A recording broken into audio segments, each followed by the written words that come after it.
반갑습니다. 나땅TV 시청자 여러분.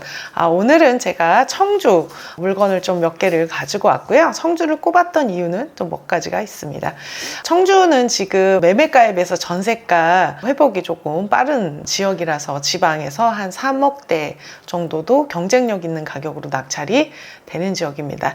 지금 서울 수도권 같은 경우에는 금매 가격 현재 실거래랑 금매랑 비슷한 경우에 한 10% 정도 6억대는 6천만 원 정도 싸게 낙찰이 되고 있습니다. 전고점 대비 많이 떨어진 가격에서 그 밑으로 10% 정도 싸게 낙찰되는 거니까 상당히 경쟁력이 있는 가격이죠. 10억대면 1억 이상 싸게 낙찰이 되고 있습니다. 자, 충북 청주에 몇 개 단지를 샘플로 뽑아봤는데요. 전고점 대비 많이 하락을 했는데 거기에서 회복을 하고 있거든요. 회복을 하는데 매매가 회복 속도보다 전세가 회복 속도가 더 빠르기 때문에 중요한 갭 투자 타이밍이 한 번은 지나갈 것 같고요. 이렇게 매매가는 오르지 않는데 전세가가 이렇게 올라가는 경우에 전세가가 밀어 올리는 시세의 흐름을 보일 때 이런 식으로 흐름이 보여요. 그래서 이걸 지켜보시다가 좋은 타이밍이 있으면 입찰을 하시면 좋을 것 같고요. 지금 매매가에 비해서 10% 정도 싸게 낙찰이 되니까 지금 갭이 요거 한 칸이 1억인데 반 칸이면 5천만 원, 경매로 요거를 조금 싸게 낙찰을 받으면 갭이 상당히 줄어들 수 있습니다. 자, 제가 오늘 가지고 온 물건은요, 충북 청주를 제가 좀 보다가 눈에 띄는 물건이 있어서 가지고 왔는데, 저는 좀 쉬운 물건, 조금만 공부해도 할 수 있는 물건 위주로 말씀을 드렸는데 조금 거기서 벗어난 물건이라서 한번 가지고 와봤습니다. 유승 한내들이라는 2억대 정도 되는 지방 아파트인데요. 어떤 분이 한 분이 1억 8천에 낙찰을 받았다가 미납을 하셨어요. 경매에 대해서 좀 이해를 잘 못하신 분이 입찰을 하신 것 같아요. 자, 이 사건 같은 경우에는 뭐라고 돼 있냐면은 임차인 보증금이 1억 3천 한 400만 원 정도 있는데 배당 요구를 하지 않았죠. 그리고 인수됩니다. 인수되는 물건이에요. 근데 그냥 입찰을 하신 거예요. 1억 8천에. 그러면 어떻게 됩니까? 이분은 지금 이 가격이 1억 8천이라고 생각하고 입찰하신 건데 1억 8천을 내가 잔금을 내고 임차인 보증금 1억 3천 5백을 따로 줘야 되는 상황이에요. 그래서 실제로 1억 8천에 사고 싶었던 거를 3억 정도에 사게 되는 겁니다. 그래서 잔금을 좀 미납을 하셨고요. 여기 보시면 보증금을 전액 인수함 이렇게 되어 있습니다.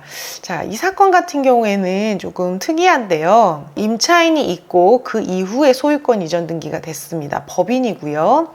자, 보증금이 1억 3,500이라고 되어 있고 이 전소유자가 경매로 취득했다 이렇게 되어 있습니다. 경매로 취득하기 전부터 임차인이었던 사건은 굉장히 주의를 요하는데요. 임차인의 우선 변제권은 1회 만 사용할 수 있기 때문에 그래요. 이 경매 사건은요, 이 경매 전에 한 번 더 경매가 있었습니다. 자, 같은 물건이 두 번 경매 나오기 좀 쉽지 않은데 이 법인에서 좀 방만하게 경영을 했던 것 같아요. 그래서 이 같은 법인 물건 좀 여러 개 나왔고요. 선순위 임차인 보증금이 있는데 그 이하로 낙찰을 받고 임차인한테 보증금도 주지 않고 경매로 나온 케이스입니다. 자, 이거 같은 경우에는 소유권 이전을 이렇게 했어요. 소유권 이전이 채권자가 있어서 강제 경매로 주식회사가 낙찰을 받았습니다. 그러면은 전경매 사건은 여기 등기부에 나와요. 20타경의 사이, 20타경의 사이를 찾아봤더니 그때 당시 감정가 1억 7천일 때 5,800에 이제 법인이 낙찰을 받았는데 이때 임차인의 보증금이 1억 9천만 원이었습니다. 여기에는 표시가 되지 않았지만 임차권 등기를 했고 여기 이제 1억 9천에서 더해진 금액은 이제 이자예요. 연체 이자. 그래서 실제로 원금이 1억 9천이고 나머지 이자인데 여기에서 이 5,800에 낙찰받았으니까 임차인이 5천만 원 정도를 받은 거예요. 5천 몇백만 원을 받았는데 나머지를 못 받은 거죠. 나머지를 못 받아서 있었는데 보증금을 계속 주지 않고 또 경매로 넘어오게 된 게 이 사건입니다. 자, 그래서 이 뒤로 막 대출이 있어요. 근저당이 있습니다. 실제 이게 신빙성이 있는 근저당인지는 좀 알기가 어려운데 제가 이렇게 지운 거는 이게 개인의 이름이거든요. 그러니까는 이거는 금융기관 채권이 아닌 거예요. 개인 채권. 신빙성이 상당히 떨어지는 좀 채권이고 임차인 1억 9천 중에서 3,400을 못 받아서 이거를 받고 싶다고 표시를 한 거예요. 자, 임차인이 여기 선순위 임차인이 경매를 넣었는데 배당을 다 못 받았습니다. 그런데 여기서 우선 변제권은 한번 사용을 했기 때문에 같은 물건, 같은 임차인이 경매로 또 넘어갔을 경우에는 같은 물건에 대해서 우선 변제권을 한 번 더 사용할 수가 없게 돼 있습니다. 그래서 무조건 인수가 되게 돼요. 근데 이걸 잘 모르시고 입찰을 하신 것 같아요. 자, 임차인의 우선 변제권, 한 임차인 살고 있는 집이 2번 경매 넘어가는데 그때부터 쭉 경매를 사는 경우가 그렇게 자주 있지는 않지만 간간히 나오고 있고 우리는 이제 경매를 입찰했을 때 내 보증금을 손해를 보시면 안 되기 때문에 이런 내용이 나오면 이해를 하셔야 되는데 우선 변제권이 한 번만 있다는 것을 미리 알지 않아도 여기 써 있습니다. 우선 변제권이 소멸돼서 배당을 받지 못한다. 자, 우선 변제권이 소멸이 됐고 배당을 못 받으면 임차인이 어떻게 된다는지는 알아들었었어야 되는 거예요. 그래서 입찰을 하는 사람이 있으면 안 되는 물건이에요. 그러면 어떻게 입찰을 해야 됩니까? 자, 이 시세가 2억 정도 된다고 하면 1억 3,500만 원 정도를 내가 따로 줘야 되니까 갭 투자가 되는 거예요.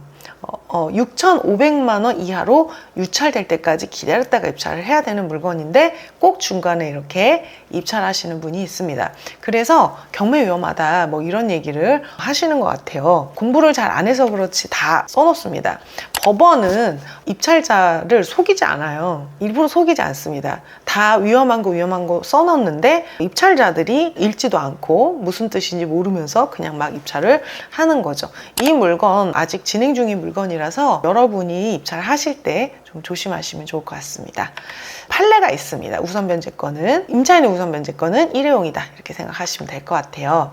자, 오늘 추천 물건은 이겁니다. 선순위 전세권 있는 물건이고요. 가경자이 충청북도 청주 같은 경우에는 일자리가 또 산업단지가 있어서 일자리가 있습니다. 가경동은 굉장히 깨끗한 택지지구고 이렇게 봐도 너무너무 깨끗한 예쁜 아파트예요.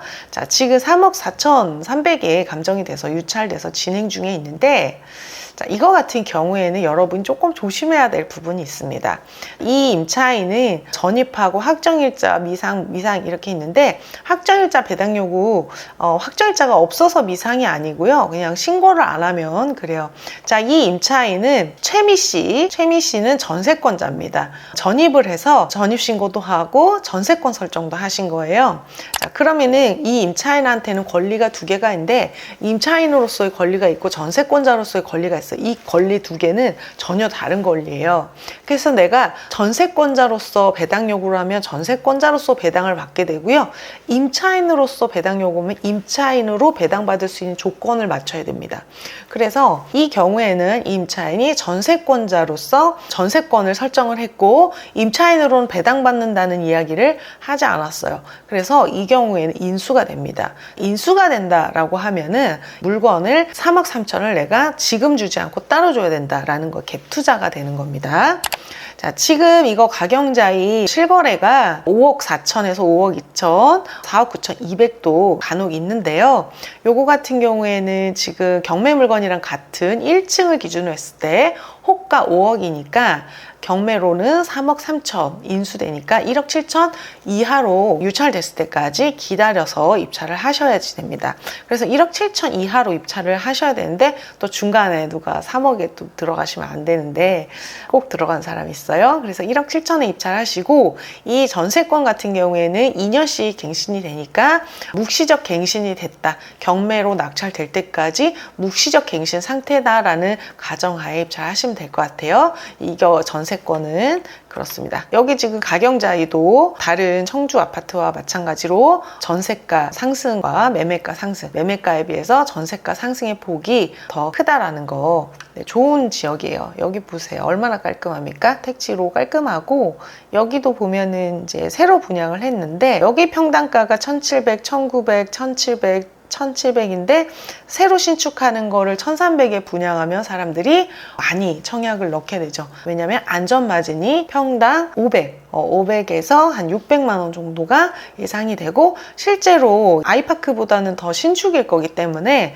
어쨌든 500 이상의 어떤 안전마진, 평당 500 이상의 안전마진이 보장이 되기 때문에 이런 단지들은 청약가점이 굉장히 높아야 되는 거예요. 어쨌든 요거 아파트 같은 경우에 5억, 호가 5억일 때 그거 밑으로 입찰을 하시면 된다. 전세권 금액이 인수돼서 내가 따로 줘야 되니까 유찰을 그만큼 시켜야 된다는 거를 염두에 두고 입찰을 좀 준비하시면 좋을 것 같아요.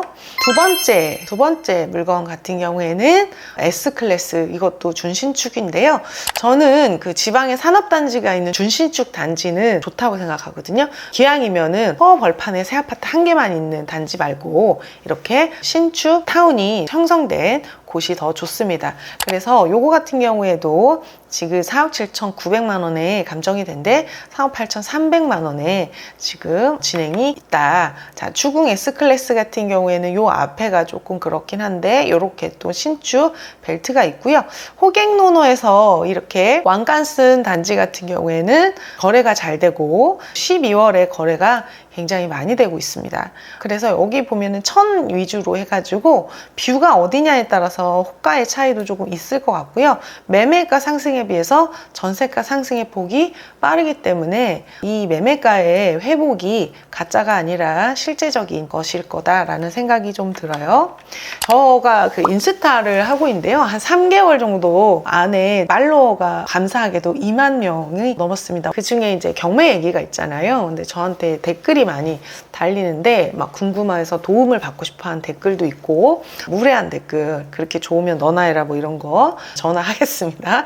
그리고 이런 댓글도 있었어요. 경매 잘못하면 엿대는 거 모르시니, 이거는 이제 모르시나를 오타까지 하신 것 같은데 저도 좋아요 눌렀습니다. 이분은 경매를 모르시는 분이고 저는 경매 전문가로 활동을 하고 있는데 사람들이 이렇게 경솔하게 지적을 하고 조언을 뭐 할 수는 있는데 그건 저분 마음이니까 할 수는 있는데 우리가 좀 걸러들어야 될 것 같아요. 분간을 하셔서 하셨으면 좋겠고, 아직 자신도 없고 확신이 없는데 저런 이야기를 막 이것저것 듣다 보면 많이 혼란스러울 것 같습니다. 저는 이제 웃어 넘겼거든요. 그냥 언짢지도 않더라고요. 웃기더라고요.